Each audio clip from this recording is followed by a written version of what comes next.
Mari kita sholawatan lebih dahulu. Mudah-mudahan barokah. Karena ini pas bulannya bulan hujan. Hujan itu adalah air yang diturunkan oleh Allah adalah berupa barokah. Makanya barokahnya kalau orang hujan, kalau orang kita itu takut karena kebanyakan air ya. Kalau orang di Saudi begitu hujan, mereka malah justru sholat, mereka justru langsung tawaf. Kalau orang kita ada hujan minggir semua gitu ya. Nah, kalau orang di Arab semua tawaf depan Ka'bah itu malah justru pada tawaf. Kenapa? Karena barokahnya air hujan itu sesungguhnya jauh melebihi yang lain-lainnya. Karena air hujan itu diturunkan Allah untuk rezeki. Makanya tumbuh-tumbuhan bisa subur. Manusia kalau yang nggak punya keturunan itu salah satu amalannya begitu. Pas hujan disuruh hujan-hujanan. Ya, salah satunya begitu. Yang kedua, disuruh minum air hujan yang langsung, disuruh nada langsung dimasak, boleh langsung turun diminum, itu barokah. Jadi ada berapa orang yang mengamalkan dengan air hujan, ternyata perantaraannya cukup banyak. Makanya ada yang pakai tadah di hujan, ditadain pakai gelas, kemudian diminum. Itu kesehatannya jauh lebih bagus ya. Nah, mudah-mudahan barokah hujan yang hari ini turun, insya Allah kita juga mendapatkan berkahnya. Mari kita sholawatan bersama-sama. Sallallahu ala Muhammad, sallallahu alaihi wasallam, sallallahu ala Muhammad, sallallahu alaihi wasallam, sallallahu ala Muhammad, sallallahu alaihi wasallam, sallallahu ala Muhammad, sallallahu alaihi wasallam,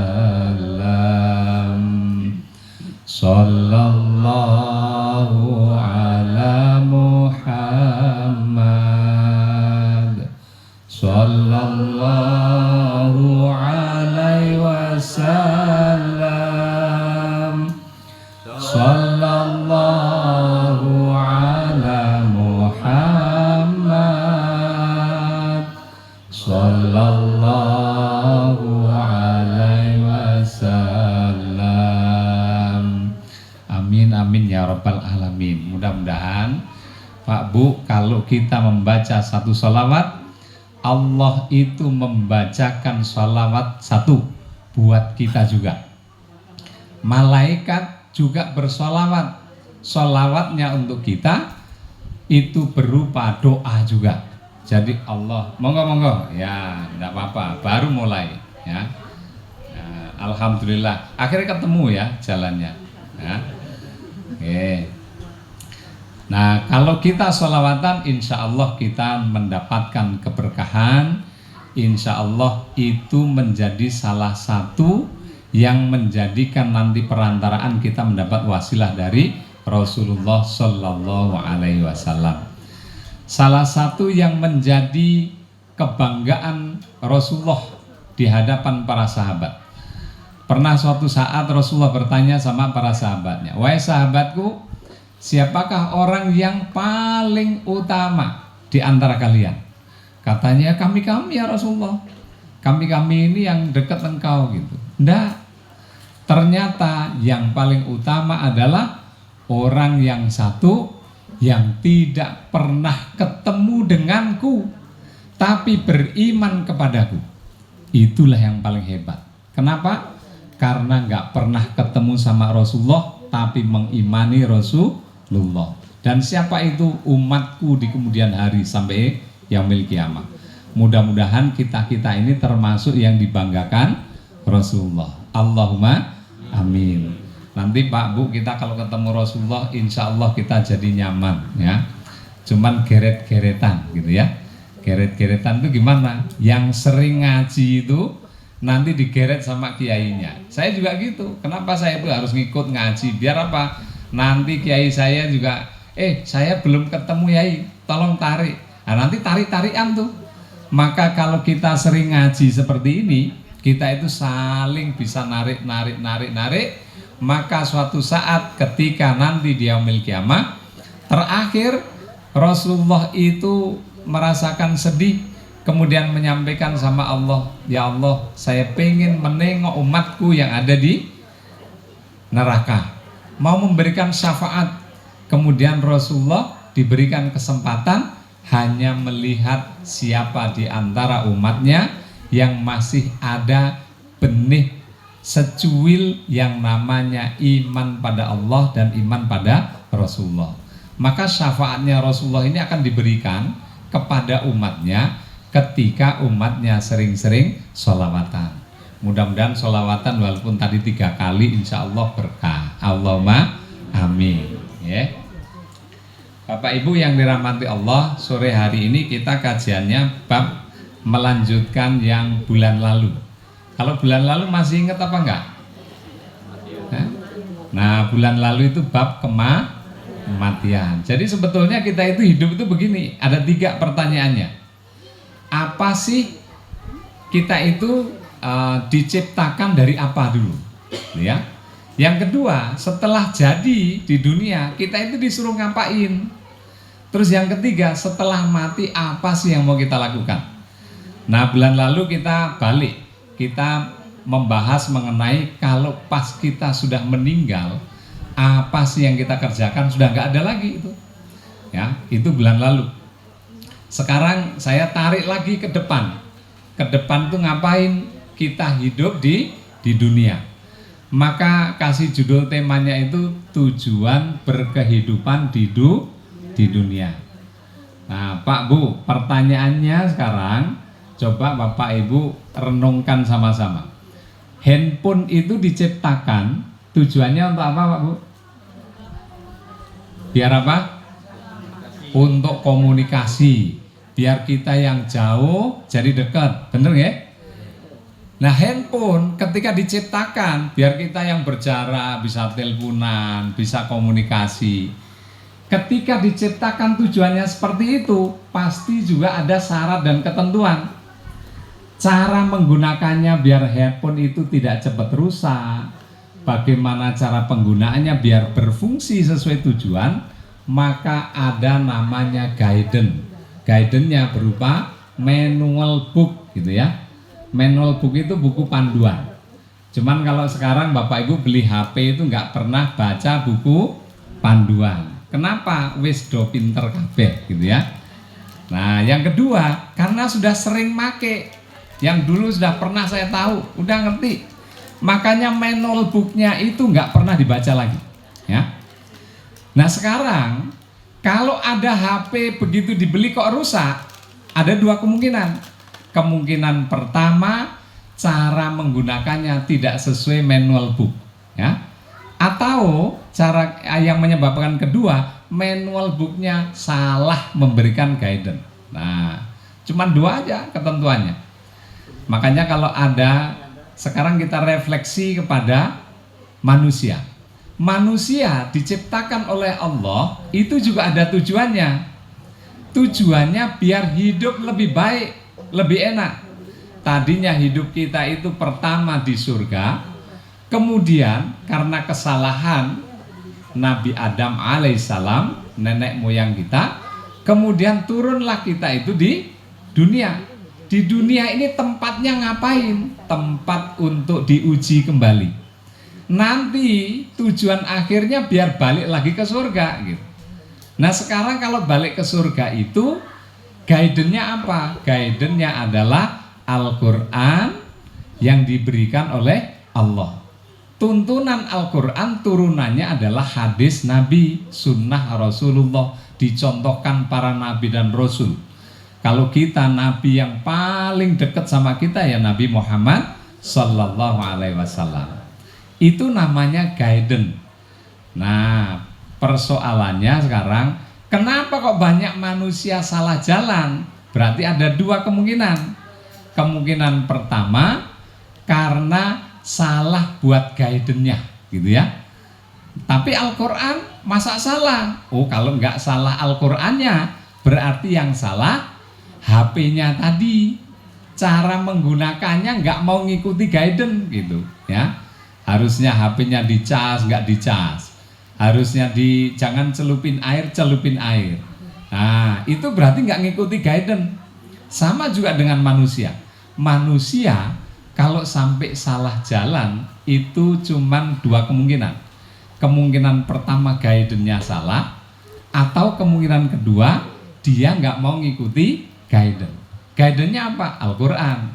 Nah, sekarang kita itu Pak Bu, mari kita sama-sama merenungkan sejenak. Kalau kita mengaku sebagai umat Islam, dikasih guidance, buku manualnya, panduannya hidup, Al-Quran dan hadis. Pertanyaannya, seberapa sering kita berinteraksi dengan Al-Quran? Kira-kira sering nama boten? Sering ya? Sering, insya Allah. Saya sering Pak megang Al-Quran itu pegang. Tak pegang, tak pindahin gitu ya. Terus pegang lagi, tak pindahin lagi gitu ya.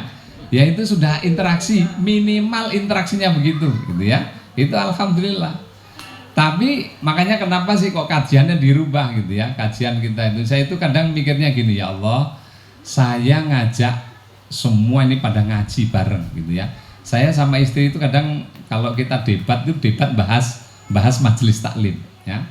Jadi bahas tentang apa? Tentang ilmunya.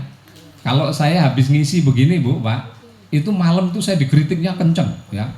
Dikasih kritikan, kamu kalau nyampein gini, jamaahmu ngantuk kabeh gitu ya. Oh, itu seru itu pokoknya. Jadi saya kalau diskusi sama istri itu diskusi untuk perbaikan. Saya pun sama, kadang merenung gini. Saya menyampaikan, ada perubahan enggak ya? Dari 2015 kita membuat kajian ini, apakah jamaah ini ada perubahan apa enggak? Kalau enggak ada, itu juga sama. Saya sendiri enggak ada perubahan, juga sama gitu. Makanya saya tuh kadang mikirnya gini, kalau sampai enggak ada perubahan, mungkin ada yang salah. Jadi harus kita refleksi. Oh iya ya, saya kadang juga kurang banyak dalilnya. Kalau gitu saya harus banyak interaksi sama Quran. Maka ketika saya sendiri kenceng sama Al-Quran, istri saya juga sama. Jadi kalau kita kadang balapan, alhamdulillah istri sekarang ngajinya itu sudah mulai lancar ya, kenceng itu ya. Jadi kalau tadinya kalau saya ngaji sebelah sama istri langsung ngusir saya. Kenapa ngusir? Karena pusing dia. Saya sana saya konsentrasi, saya pusing gitu. Karena saya terlalu cepat membaca. Nah, jadi saya jauh-jauhan. Kenapa? Interaksi dengan Al-Quran ternyata membuat jiwa kita jauh lebih tenang. Boleh Bapak Ibu rasain, Pak saya nggak ngerti terjemahannya, tapi setiap kita berinteraksi dengan Al-Quran, Masya Allah, dan itulah guidance yang sesungguhnya gitu. Itu baru interaksi ya. Yang kedua, apalagi membaca terjemahannya. Nah, apalagi yang ketiga, tambah Bapak Ibu mau menghafal Al-Quran, Masya Allah. Ada satu dalil yang menyebutkan bahwa hadis Rasulullah menyampaikan begini, orang yang mau menghafal Quran, maka nanti ketika masuk surga itu akan dikasih tingkatan. Allah itu mengajak, baca lagi, mana ayat yang engkau baca, yang engkau hafalin. Terus baca lagi hafalannya. Begitu hafal lagi, nah surgamu sampai ke atasnya lagi, ayo baca lagi. Yang mana? Maka tingkatan surga akan naik sesuai tingkat hafalannya. Masya Allah. Sekarang Pak Bu, kalau dikasih kayak gitu itu pengen apa enggak? Pengen ya. Saya makanya itu saya lagi menggebu banget ya. Kenapa? Setelah baca lagi dalil, saya itu sudah hampir waktu COVID itu ikut hafalan. Hafalannya pakai online ya. Habis itu hilang. Terus saya hafalan sendiri, ternyata enggak semangat lagi. Terus saya baca lagi dalil. Kenapa?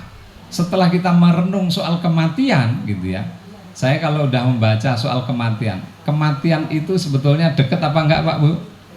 Deket. Kita itu waktunya antara adzan dan iqomah doang. Ya. Lahir kita diadzanin, meninggal juga diadzanin. Selebihnya udah nggak ada lagi waktu tunggu. Maka di antara itulah Allah menciptakan manusia dengan tujuannya dua di Al-Quran. Guidance-nya ini. Nomor satu tujuannya adalah ibadah. Dalilnya di surat Adz-Dzariyat ayat 56. Wa ma khalaqtul jinna wal insa illa liya'budun, ya. Dan tidaklah aku ciptakan jin dan manusia kecuali untuk ibadah kepadaku. Nah, jadi tidak ada alasan lain tuh. Tujuannya cuman ibadah. Nah, ini tujuan pertama. Saya tak duduknya rubah. Soalnya wis mulai grenyeng-grenyeng. Berarti tanda-tanda asam urat teh kenceng, ya. Ya alhamdulillah. Saya itu minum obatnya banyak, ya. Jadi ada asam urat tapi juga makan kacang gitu ya. Jadi di tubuh itu bingung. Ya, dia akan ngomongnya gini, oh wong ngeyelan gitu ya. Jadi ya makan kacang, ya makan obat itu. Tadi kalau udah gerenyeng-gerenyeng udah harus berubah duduk. Tujuan pertama apa Bu, Pak? Apa? Ibadah. Bentuk ibadah itu yang seperti apa? Allah sampai menegaskan nih, ya. Kalau di surat yang penegasannya di surat Toha ayat 14. Innani anallahu la ilaha illa ana. Akulah Allah, gitu ya. Tiada Tuhan yang berhak disembah kecuali aku, kata Allah, ya. Fa'budni, maka ibadahlah, sembahlah aku. Nah, kemudian wa aqimis shalah li dzikri, dirikanlah sholat untuk mengingatku. Jadi tugasnya cuma satu Bu, Pak, sebenarnya. Orang diciptakan manusia ini, kita ini diciptakan manusia, hidup di dunia itu cuma satu, ibadah. Itu nomor satu. Jadi tugasnya adalah mengabdi pada Allah. Kalau mengabdi itu berarti kita harus yakin nggak bahwa kita ini ciptaan Allah? Yakin. Kalau kita yakin diciptakan Allah, maka kita harus ngikuti aturannya Allah, aturannya Sang Pencipta. Aturannya ada di mana? Di Al-Quran, gitu ya. Maka sering-seringlah kita berinteraksi dengan Al-Quran. Pak, saya nggak bisa baca Quran, dengerin murotal. Pak, saya nggak tahu juga murotal itu paham nggaknya, baca terjemahan. Bapak Ibu lagi gundah gulana, stres, pusing, ada masalah. Nggak usah pusing, pegang Al-Quran, tutup dulu Pak Bu, tutup Al-Qurannya, baca baik-baik. Ya Allah, saya lagi sedih, saya lagi susah, saya lagi bingung. Terus minta sama Allah, baca Fatihah. Begitu sampai iyyaka na'budu wa iyyaka nasta'in, baca lagi iyyaka na'budu wa iyyaka nasta'in. Diresapi, ya Allah, kasih saya pertolongan, hanya padamu kami mohon, hanya kepadamu kami minta, ya Allah, kasih petunjuk. Setelah itu jenengan buka, bebas bukanya, dan itu yang jenengan buka baru baca terjemahannya. Disitulah ada jawaban Allah. Boleh dicek. Saya itu berapa kali kalau saya lagi ada pikiran yang nggak enak gitu Pak Bu, selalu bacanya cuma gitu, Al-Quran, dan ternyata itu petunjuk yang luar biasa. Setelah itu baru saya rada enak, emosi bisa terkontrol gitu ya. Nah, itu lebih mudah. Maka tugas ibadah inilah tugas utama. Bentuk ibadah itu gimana? Bentuk ibadah yang paling pokok adalah yang mahdhoh namanya, ibadah wajib. Ibadah wajib itu adalah di rukun Islam. Rukun Islam apa aja Bapak? Apa? Apa? Ini kok mulai nggak jelas ya? Nggak jelasnya karena hujan lebat apa memang pusing gitu? Rukun Islam ada apa saja? Syahadat, ya, syahadat. Yang kedua, sholat. Yang ketiga, puasa. Keempat, zakat. Kelima, haji. Nah, ini yang pokok nih. Pak, haji saya nggak punya uang. nggak sanggup saya nggak istitoah, nggak apa-apa. Dah, ini tidak masalah gitu. Makanya pernah saya contohkan ya, kalau ini anggaplah ini air minumnya ini Islam, ini kepegang, maka nomor 5 haji ini nggak saya laksanakan nggak apa-apa, Islam masih dipegang. Yang kedua, zakat Pak, saya ini juga nggak pernah bayar zakat seumur-umur Pak. Saya malah yang nerima zakat karena termasuk 8 asnaf, 8 golongan. Saya setiap tahun Pak panitia zakat ya. Saya tiap tahun Pak, saya ini termasuk fakir miskin. Dari mana? Setiap hari saya Pak makan tergantung pemberian. Maka udah termasuk nih. Berarti saya nggak pernah bayar zakat, nggak apa-apa. Tetap Islam, boleh gitu. Kemudian puasa, saya nggak puasa Ramadan Pak. Kenapa? Setahun hamil ya. Tahun depannya itu nyusui 2 tahun. Jadi udah 3 tahun nggak puasa. Pas 3 tahun nggak puasa, kebobolan lagi Pak. Tahun keempat nggak puasa lagi. Makanya ada yang nggak puasa Ramadan kok terus-terusan gitu, nggak apa-apa. Ya, itu yang ibu-ibu itu punya berkahnya begitu. Makanya yang ibu-ibu sama bapak-bapak, bapak nggak usah iri ya. Wah enak ibu-ibu ya, sholat dikasih keringanan, puasa kasih keringanan, ya emang begitu kodratnya gitu ya. Nah ini bab Ramadan boleh mengganti bayar fidyah, kasih Pak pada fakir miskin. Lah kalau fakir miskinnya saya sendiri miskin Pak, ya wes nggak usah puasa, selesai. Maka Allah nggak tuntut, Islam tetap. Tapi kemudian yang keempat ini, yang nomor 2, apa namanya? Sholat. Begitu sholat dilepas, maka Islam ini langsung jatuh Pak. Cuman modalnya syahadat tok gitu ya. Itu apa ya Islam? Enggak. Tuh. Maka bentuk ibadah yang mahdhoh, yang wajib adalah yang pokok bab sholat. Makanya Rasulullah menyampaikan pada akhir nanti di yaumil kiamah, seorang hamba tidak akan melangkah kaki ketika menghadap sama Allah kecuali sanggup ditanya bab apa? Nomor 1 ditanya sholatnya. Nah, kalau sholatnya baik, yang lain dianggap baik. Oh, ini ampuh tenan bab sholat tuh. Loh kenapa? Sholat itu godaan nih, Masya Allah. Kira-kira bener apa enggak Bu Pak? Ibu-ibu kalau mau sholat itu gayanya banyak ya. Kok gaya banyak? 1, pas head ya. Nah, kalau lagi dapat halangan, iki harusnya wis bersih, kayaknya urung. Padahal karena males, ya kan? Kalau sudah bersih subuh itu harus sholat. Alah ndak kok subuh ini urung, aku nanti aja tak zuhur gitu ya. Begitu nyampe zuhur, enggak lah, ketoke urung ya Allah ya. Iki kayaknya iki masih kotor gitu. Padahal udah bersih dari subuh. Itu sudah ninggalin Bang. Ya. Lah ibu-ibu sukanya begitu. Apalagi kalau ada undangan ya. Bedaknya sudah tebelnya nggak karu-karuan. Tuh. Terus alasannya apa? Lupa kalau wudhu cek angele gitu ya. Ini bedaknya luntur semua. Makanya sebelum undangan, Bapak Ibu kalau yang punya hajat, nikahan, mau ada acara apa saja, punya hajat tuh, yang khususnya ibu-ibu wudhu dulu sebelum didandani. Terus wudhunya doa, ya Allah, mudah-mudahan tahan sampai 3 hari loh, ya. Caranya gitu. Kenapa? Loh kalau enggak nanti pas lagi acara, begitu adzan, udah tinggal sholat. Kenapa? Enggak usah pakai wudhu lagi, karena masih. Lah Pak, nek wis bodol terus piye? Lah sudah, kalau memang sudah batal wudhu. Cara wudhunya bagaimana ya nggak apa-apa disiram. Tapi siramnya nggak usah diusek. Lah langsung luntur kabeh. Itu sudah sah, nggak apa-apa. Yang penting kena air ya.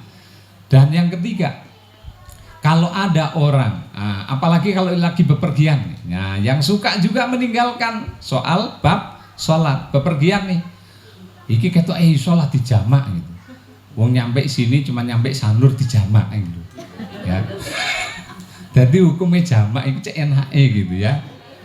Engko jamak wis. Lah jamak itu tujuannya apa? Memudahkan, tapi 80 kilo jaraknya baru boleh dijamak. Tapi kita itu seringnya apa? Wis ya Allah, pokoknya aku yang penting ngumpul ke apa? Ngumpul ke sholat ya, itu ngumpul ke kok ora bener gitu ya. Nah, Islam itu mudah, tapi jangan dimudahkan. Maka pentingnya kita belajar ilmu agama setiap kita kajian kayak gini.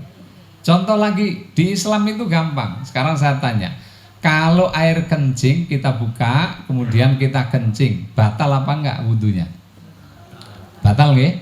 Batal. Tapi batalnya wudhu ini harus mandi besar atau kita cukup wudhu? Wudhu. Sekarang, kalau kita suami istri hubungan terus keluar mani, gitu ya, apa yang harus dilakukan? Harus mandi atau wudhu? Mandi, ya. Loh, padahal, loh kok beda Pak? Itu kan air mani sebenarnya kan najis gitu, ya kan? Dibersihin tuh, dah. Tapi kenapa kok harus mandi? Ya mandi. Yang najis itu adalah air kencing. Kalau mandi itu nggak najis. Tapi kenapa yang nggak najis justru suruh mandi? Tapi kalau air kencing kok cukup wudhu? Loh, Islam itu ringan, tapi ojo diringankan. Maksudnya gitu. Kalau kita mandi, kalau orang yang hubungan kemudian keluar air mani atau mimpi basah keluar air mani, wajib mandi besar. Tapi kalau kencing cukup wudhu. Kenapa? Itulah mudahnya Islam, diringankan. Bayangin kalau jenengan kita ini buang kencing terus suruh mandi, ya lah bolak-balik beser mandi Pak, bengek gitu. Loh, wong Islam nanti males kabeh gitu ya. Wah, ini Islam kok susah ya. Aku kencing mandi lagi, kencing mandi lagi. Loh, entek banyune ya. Entek banyu, entek sampo ya. Habis itu bapak, apalagi kalau kita yang udah sepuh-sepuh. Yang sepuh-sepuh begini kalau ke kamar mandi itu berapa kali Pak Bu? Nah, sering ya. Saya semalam itu kadang kalau nggak 2 kali gitu ya bangun untuk kamar mandi. Kenapa? Ya karena memang udah umurnya. Ya, sebentar-bentar batuk, keluar loh itu mandi lagi. Loh, kalau disuruh mandi model gitu ya repot gitu. Makanya Islam itu dimudahkan banget. Mandi besar hanya kalau kita selesai haid ya. Kalau kita lagi keluar mani, hubungan intim atau mimpi basah, wajib tuh. Kenapa? Ringan, kamu mandi. Jadi kalau hubungan intim bolak-balik mandi, nah berarti yang sering-sering itu paling ya yang muda-muda ya. Kalau yang sepuh-sepuh itu wes ra usah wes gitu ya. Nah, enggak pernah mandi-mandi ya. Itu bedanya itu. Maka Islam itu mudah. Yang kedua, kenapa kok sholat? Karena sholat itu Pak Bu, gerakan sholat Masya Allah. Bapak Ibu boleh cek ibadah apa yang bentuknya apa seluruh gerakannya ini itu menyehatkan badan kita. Maka ada orang Jepang itu yang meneliti gerakan sholat. Orang yang sholatnya bagus, ruku sujudnya bagus, ternyata seluruh tulang ini bekerja. Satu. Yang kedua, orang gak akan sombong. Kenapa? Karena kepala taruh sama dengan kaki derajatnya. Nah, itulah penyembahan yang sungguhnya. Coba kalau Bapak Ibu ketemu sama temen terus ditabuk bokong gitu, kira-kira marah apa enggak? Bro, mak gitu. Ditabuk bokong atau pundak, marah apa mboten? Enggak. Coba kalau ditoyor kepala, kamu itu kemana sih gitu. Terus toyor nih kepalanya, kira-kira emosi apa mboten? Oh, emosi. Oh, iki wes ngajak gelut gitu ya. Kenapa? Karena kepala ini adalah mahkota kita, derajatnya paling tinggi. Makanya beda. Kalau kepala ini sampai di lantai sederajat sama kaki, maka sesungguhnya itulah penyembahan yang sungguhnya. Dan itu di surat Toha tadi disuruh kita menyembah Allah saja. Tidak ada sembahan yang lain. Makanya kalau sampai kita ninggalin sholat, sudah pasti kamu gak akan ingat sama Allah. Nah, aqimis sholat li dzikri. Kamu sholat, dirikan sholat, maka kamu ingat Allah. Jadi cara ngingetin itu gimana? Disuruh sholat. Nah sholat itu kita membaca 17 kali. Bab apa? Bab menyatakan bahwa saya ini hambamu ya Allah ya. Yang tadi iyyaka na'budu wa iyyaka nasta'in. Berapa kali? 17 kali itu. Karena sholat kita yang wajib 17 rakaat. Jadi kalau 17 rakaat membaca 17 kali bolak-balik kita sudah nginget tuh sama Allah. Jadi kalau sampai kita ninggalin sholat, makanya itulah yang Islam ini tidak Islam lagi. Maka penting Rasulullah tuh ngingetin, jangan tinggalin bab sholat. Perkara sholatnya bentuknya gimana? Beno. Pak saya ini nggak bisa khusyuk, nggak apa-apa, kerjakan saja. Kenapa? Makin dikerjakan insya Allah Allah itu kasih hidayah. Pak setiap kali saya sholat nggak pernah inget saya Pak. Sholat, opo lagi sholat, opo enggak inget saya. Malah justru inget yang lain-lain. Inget kamarku, inget cucian, inget lu kok malah inget kabeh. Lah itulah. Maka Allah itu dikasih tuh rezeki pada orang-orang yang sholat. Maka kalau jenengan lagi kehilangan apa, lagi gundah, lagi bingung gitu ya, sudah jangan kemana-mana, sholat aja 2 rakaat. Ya Allah, saya ini bingung, saya nggak tahu, kasih hidayah. Baru Allahu Akbar, baca nih iftitah, fatihah, terus surat. Suratnya nggak usah yang panjang-panjang, nyari surat yang pendek saja ya. Kul saja, kul ya ayyuhal kafirun, nggak ketemu mulih ya. Wala abudu maka tabudun, wala antum abidun amat, wala ana abidun lagu, wala terus nggak ketemu. Kapan lakume? Begitu nggak ketemu